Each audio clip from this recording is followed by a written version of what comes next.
West বেঙ্গলে পশ্চিম বাংলাতে যা আছে আমরা তাদের হয়তো 10 ভাগের 1 ভাগও আমাদের নাই। তো এখন পর্যন্ত যা আমরা আবিষ্কার করেছি সেই হিসাবে, তো সেই তাতে দেখতে গেলে আসলে আছে আমাদের অল্পই, তার মধ্যে আমরা তুলবো কি তুলবো না এটা নিয়ে মারামারি করতে করতেই সময় নষ্ট করছি। কিন্তু আর একটা বড় জিনিস আছে, আপনারা জানেন যে আমরা জ্বালানিতে এই মুহূর্তে আমাদের অবস্থা খুবই শোচনীয়। 2011 সালের পরে গ্যাস কমতে শুরু করবে, 2025-এর মধ্যে আমাদের বিদ্যুৎ উৎপাদন অনেক বেশি বাড়াতে হবে। এবং আরেকটি কথা আপনাদের পরিষ্কার জানতে হবে যে বিদ্যুৎ উৎপাদন যদি না করতে পারেন, ফরগেট অ্যাবাউট ডেভেলপমেন্ট, এটা পরিষ্কার। কিন্তু তাহলে বিদ্যুৎ উৎপাদন করার জন্য কাঁচামাল লাগবে, আপনার গ্যাস থাকবে না। আপনি কয়লা এখন আছে, তাহলে আপনি কয়লাকে হাতের ময়লা মনে করে ফেলে দিবেন, ব্যবহার করবেন না, এটা তো হতে পারে না। সুতরাং এইখানে সমস্যাটা তাহলে এটাই যে আমরা কোনটাতে যাব। কিন্তু এর সাথে অনেকেই পরিবেশগত ব্যাপার এবং অন্যান্য ব্যাপারগুলোকে এমনভাবে জড়িয়ে এটাকে জটিল করেছেন যে এটা সহজে সুরাহা হচ্ছে না।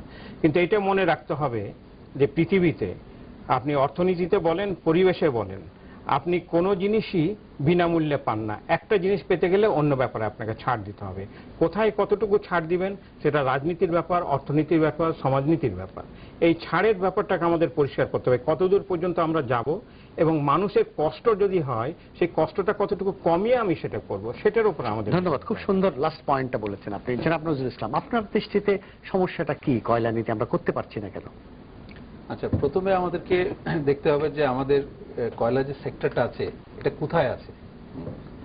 তো আমরা যদি সারা পৃথিবীতে দেখি তাহলে দেখা যায় যে আমাদের দেশই প্রায় একটি দেশ যেটাতে কয়লা সেক্টরটা এখন জাস্ট স্টার্ট করছে, একদম ইটস এ বেবি সেক্টর। এবং অন্যান্য দেশে, ইন্ডিয়াতে দেখেন, চায়নাতে দেখেন, তারপরে ইউএসএ তে দেখেন, ওইখানে হাইলি ডেভেলপড সেক্টর। তো এখন 2008-এ এই সেক্টরটা আমাদেরকে স্টার্ট আপ করতে হবে। কিন্তু এটা খুব খারাপ সময়। খারাপ সময় কেন? একটা হচ্ছে যে এনভায়রনমেন্টালিস্টরা খুব স্ট্রং, 2 নম্বর হচ্ছে যে গ্লোবাল ওয়ার্মিং হচ্ছে, এবং কয়লাকে জ্বালানি হিসাবে ব্যবহার করলে এটা কার্বন ডাইঅক্সাইড দেয়। এবং আপনারা সবাই জানেন যে কার্বন ডাইঅক্সাইড গ্লোবাল ওয়ার্মিং এটা ক্রিয়েট করে। এবং পার্ট অফ দ্য প্রবলেমটা হচ্ছে যে আমরা এই সেক্টরটাকে স্টার্ট আপ করতে চাচ্ছি এট ভেরি ব্যাড টাইম, এবং লট অফ রেজিস্ট্যান্স এটাতে আছে। এবং আমাদেরকে এটা প্রথমেই বুঝতে হবে যে জিনিসটা কি, সমস্যাগুলি কি। সমস্যাগুলি কিন্তু গ্লোবাল, নট জাস্ট আমাদের দেশেই সমস্যা এটা না, কিন্তু স্থানীয় অনেক সমস্যার কথা বলা হচ্ছে। স্থানীয় আছে, কিন্তু স্থানীয়র পিছনে যেটা আছে ইজ দ্য গ্লোবাল সমস্যা। আচ্ছা, স্থানীয় এবং গ্লোবাল দুটা একসাথে মিলে কিন্তু সমস্যাটা হচ্ছে। এবং ডাক্তার আসাদ যেটা বললেন যে সবসময় আমাদেরকে কস্ট বেনিফিট দেখতে হবে। আচ্ছা, কস্ট বেনিফিটের মধ্যে আমি একটা জিনিস উল্লেখ করব এখানে যেটা খুবই গুরুত্বপূর্ণ, সেটা ডাক্তার আসাদ যেটা বললেন যে open cast and underground. Open cast or আন্ডারগ্রাউন্ডটা কিন্তু সমস্যা না, মানে দ্য ডিবেটটা is not underground or open cast, ডিবেটটা হচ্ছে single technology or both technology. কেন ওপেন কাস্ট যারা বলছে তারা বলছে না যে সব সারা দেশে খালি ওপেন কাস্ট করবে, যেটা কয়লা নিচে ধরেন 300-400 মিটারের নিচে সেটাতে আন্ডারগ্রাউন্ড করবে তারা, আর যেটা কাছে সেটা ওপেন কাস্ট করবে, মানে জিওলজিক্যাল কন্ডিশন বলে বোঝা যাবে। কিন্তু রিকভারি রেটটা হচ্ছে খুব ড্রামাটিক, এবং রিকভারি রেট ডাক্তার আসাদ বললেন যে 90% অ্যান্ড 15%। সো ডিফারেন্সটা আমি বলবো 20% আন্ডারগ্রাউন্ডে, let us be optimistic. So difference is 70%। এখন এই 70% কোল ফরএভার কিন্তু আন্ডারগ্রাউন্ড থেকে যাবে, যদি আমরা ফরএভার আন্ডারগ্রাউন্ড থেকে যাবে যদি আমরা অনলি আন্ডারগ্রাউন্ডের ইয়েটা নেই, মানে ডিসিশনটা করি।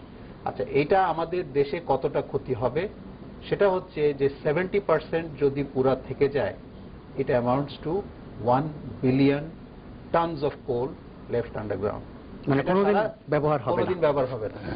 আচ্ছা, 1 বিলিয়ন টন যদি কোল আন্ডারগ্রাউন্ড থেকে যায়, এটার এখন বাজারের মূল্য হচ্ছে প্রায় $150 পার টন। তার মানে 1 বিলিয়ন ডলার চিরজীবনের জন্যই এটা। আমি কিন্তু বলবো যে এটা কিন্তু সবচেয়ে ডাইরেক্ট সহজ হিসাব, এটা করাটা কোনো অসুবিধাজনক না। $150 বিলিয়ন। কিন্তু আসলে অপরচুনিটি কস্ট আমরা যে হারাবো সেটা হচ্ছে বাংলাদেশের উন্নয়ন। এইটা হচ্ছে সবচেয়ে বড় জিনিস, সেটা তো ইমেজারেবল, আমি তো করতে পারবো না। আমার এখন 5 কোটি থেকে 6 কোটি লোক গরিব অবস্থায় আছে, এরা চিরকালই গরিব থাকবে, এদের কি অবস্থা তাই থাকবে? আমরা না হয় এখানে বসে টিভির সামনে বসে এখন বলছি আমরা ভালো অবস্থায় আছি, আমাদের কিছু যায় আসে না, কিন্তু দরকার কিন্তু উন্নয়ন তাদের জন্য বেশি। তারা কোথায় এই ধরনের বড় প্রজেক্ট না হলে কোনোদিন। আর আরেকটা জিনিস, আমি ইন্টারন্যাশনাল ইস্যুজের কথা বললেন, গ্লোবাল ইস্যুজের কথা, সেটা বাংলাদেশের জন্য খুব বড় সমস্যা নয়। ইন্টারন্যাশনাল নেগোসিয়েশনে বাংলাদেশের জন্য এমন কোনো কিছু করার কোনো ব্যাপার নয়, কিন্তু যেটা করা উচিত সেটা হচ্ছে যে আজকেই যদি চিন্তা করা হয় যে হ্যাঁ কয়লা উঠানো হলো এবং সেটা ব্যবহার করে বিদ্যুৎ উৎপাদন করা হবে, তাহলে সবচাইতে যেটা ক্লিন কোল টেকনোলজি বেস্ট প্র্যাকটিস সেটাই আমাদেরকে ব্যবহার করতে হবে, যাতে কার্বন ডাই অক্সাইড এমিশনটা সবচাইতে কম হয়। সেটাই পৃথিবীর অন্যান্যরা করে। চীনে কিন্তু কার্বন ডাই অক্সাইড এমিশন অনেক বেশি জার্মানির তুলনায়, কারণ জার্মানি প্রায় ক্লিন কোল টেকনোলজি ব্যবহার করে, তুলনামূলকভাবে চীনে সেটা করে না। তো সুতরাং এই সমস্যাটা বড় সমস্যা না। সমস্যা হচ্ছে যে আন্ডারগ্রাউন্ড এবং ওপেন কাট দুটোতেই কিন্তু পরিবেশগত সমস্যা আছে। বড় পুকুরিয়ার কি আমরা অভিজ্ঞতা দেখছি না? মাটি দেবে যাচ্ছে, বাড়িঘর বসে যাচ্ছে, সেটাও তো আপনি বলেছেন কিছু ত্যাগ স্বীকার করতে হবে। হ্যাঁ, ত্যাগ স্বীকার করতে হবে। আর কিন্তু তার থেকেও বড় হলো ত্যাগটা তো অনেক বেশি। উনি যেটা বললেন যে সব জিনিস ওখানে চিরকালের মতো নিচে রেখে চলে আসলাম, তাহলে তো কোনো কাজের কথা হলো না। এমন যদি হতো আমাদের প্রচুর আছে তাহলে সেটা করতে পারি। ধন্যবাদ। জার্নাল ইসলাম যেটা বলছিলেন আপনি। তো এখন $1 বিলিয়ন জাস্ট ওটাকে ইয়ে করার জন্য, এটার একটা এক্সটেন্টটা, আমাদের যেটা অ্যানুয়াল ডেভেলপমেন্ট প্রোগ্রাম সেটা হচ্ছে প্রায় $3.5 বিলিয়ন মতন আজকাল। তো তার মানে আমরা যত ওয়েলথ মাটির তলায় রেখে দিব বাই দি সিঙ্গেল ডিসিশন, একটা মাত্র ডিসিশন, সেটা হচ্ছে প্রায় 30 বছরের মতন আমাদের এডিপির ভ্যালু সারা জীবনের জন্য রেখে দেব।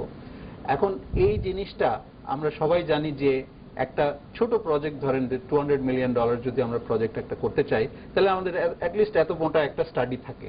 200 মিলিয়ন 100 মিলিয়নের সবাই আমরা জানি, প্রেজেন্টেশন হয়, এটা হয়। তো 200 মিলিয়নের যদি এত মোটা স্টাডি হয়, তাহলে 100 বিলিয়নের কত বড় স্টাডি থাকবে হওয়া উচিত। সেটা কোথায়? সেই ডাটা, সেই অ্যাকুরেসি, যে এত ভ্যালু যেটা আমরা লস করব, আমরা সবাই প্রফেশনাল, আমরা প্রফেশনালি দেখতে হবে। তাই তো, পুরোটাই প্রফেশনালি দেখতে হবে। প্রফেশনালি সেই প্রফেশনাল স্টাডিজ গুলি কোথায় হয়েছে, কে করেছে, সেটা আমি জানতে চাচ্ছি সবারই থেকে। জি, ধন্যবাদ। আমি ডক্টর আসাদুজ্জামানের কাছে আরেকটা, আপনি অর্থনীতিবিদ হিসেবে একটা প্রশ্ন করি। সাধারণ মানুষের কাছে একটা ধারণা কি আপনি দেবেন যে এটা কত বড় অর্থনৈতিক শক্তি হতে পারত এই কয়লা আমাদের যদি ব্যবহার করতে পারতাম? এটা যে খুব বড় আমাদের জন্য তা নয়, কারণ হচ্ছে কিন্তু আমাদের যা আছে তার মধ্যে থেকে আমাকে দেখতে হবে। 2011-র মধ্যে যদি গ্যাস কমতে শুরু করে আর এই কয়লা দিয়ে যদি আমি 2030 পর্যন্ত আরো 20 বছরের আমি একটা ব্রিদিং স্পেস পাই, by that time there will be technological development, maybe there will be more gas explode, there may be more coal, who know, there may be uranium, and the future, then future আমাদের সামনে থাকবে। কিন্তু আমাদের এখন কোনো breathing space না। আজকে 2008 সাল, 2011, 3 বছরের মধ্যে গ্যাস কিন্তু কমতে শুরু করবে। সম্ভবত আপনার অর্ধেকের বেশি সময় টিভি চালাতে পারবেন না। তো এই অবস্থা যখন আছে, সেখানে আমার উপায়টা কি সেটা আমাকে চিন্তা করতে হবে। এই জিনিসটা কিন্তু আমরা দেখছি না। ওই যেটা opportunity cost of inaction is so high in terms of human cost, in terms of poverty, continuing poverty, lack of development, এই জিনিসটা কিন্তু আমরা চিন্তা করছি না কখনো। এটাকে বড় চিন্তা নিতে হবে। আমি বলছি না যে যারা বলছেন যে পরিবেশগত এই সমস্যা হবে, সামাজিক এই সমস্যা হবে, তারা ভুল বলছেন। তারা অনেক ক্ষেত্রে ঠিকই বলছেন। প্রশ্ন হচ্ছে সেটাকে আমি কতটা কমিয়ে নিয়ে আসবো, রেগুলেটরি মেকানিজম। তাই বলে তো আমি এটা অব্যবহার করে রেখে দিতে পারি। হ্যাঁ, কিন্তু আইদার অর্থ হতে পারে না যে আমি ভিতরে রেখে দেবো, সেটাকে কিছুই করবো না, সেটা তো। আমি আবার ইসলাম সাহেবের কাছে যাই। তো এই ডক্টর আসাদুজ্জামান যা বলছেন, যে উন্নয়নের যে চিত্রের কথা বলছেন, এবং 2011-তে গ্যাস ফুরিয়ে যেতে পারে, 2030 পর্যন্ত ব্রিদিং স্পেস দরকার, তো উনি যদি এটা বুঝতে পারেন, আমাদের সরকার, আমাদের পরিকল্পনা কমিশন, আমাদের নীতি নির্ধারকরা, তারা সেটা বুঝতে পারেন না? না, তারা নিশ্চয়ই বুঝতে পারছে। এখন প্রধান দায়িত্ব তো এনার্জি ডিভিশনের, সো এনার্জি ডিভিশনকে বুঝতে হবে। অ্যান্ড এনার্জি ডিভিশনের পাশাপাশি প্ল্যানিং কমিশন আছে, অন্যান্য প্রতিষ্ঠান আছে, তাদেরকেও এটা সবাইকে বুঝতে হবে। কিন্তু প্রবলেমটা হচ্ছে যে কোল একটা নতুন সেক্টর, সবাই কিন্তু একটু কম বুঝে, এবং যখন এটা ডেভেলপ করতে শুরু করবে তখন কিন্তু